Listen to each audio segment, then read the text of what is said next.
దేవునికి మహిమ కలుగును గాక. మీ అందరికీ శుభములు, వందనాలు తెలియజేస్తున్నా.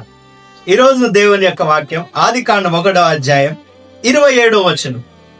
దేవుడు తన స్వరూపమందు నరుని సృజించెను. దేవుని స్వరూపమందు వాణ్ణి సృజించెను, స్త్రీనిగాను పురుషునిగాను వాణ్ణి సృజించెను. దేవుడు నరుని చేసినప్పుడు నరుని ఇచ్చేవానిగా దేవుడు చేశాడు. అందుకని మన ఉదాహరణకు చూసుకున్నప్పుడు భార్యాభర్తల గురించి, భర్త ఎప్పుడు ఇచ్చేవాడుగా ఉంటాడు, స్త్రీలు ఎప్పుడు పుచ్చుకునేవారుగా అంటే పొందుకునేవారుగా ఉంటారు. ఇప్పుడు చూడండి, ఒక చీర కొంటాం, మళ్ళా ఒక వారం కాగానే చీర కొందాంపా అంట. మొన్ననే కదమ్మా కొన్నాను అంటే అది కొని వారం అవుతుంది అంట. వాళ్ళు ఎప్పుడూ పొందుకోవడానికి సిద్ధంగా ఉంటారు. అయితే పురుషుడు ఇచ్చేవాడిగా ఉంటాడు.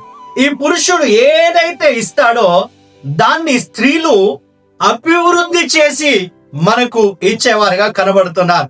ఉదాహరణకు భార్యాభర్తల విషయంలో ఆ భర్త ఇచ్చినప్పుడు స్త్రీ 9 నెలలు మోసి ఆ బిడ్డను చేతిలో పెడుతుంది.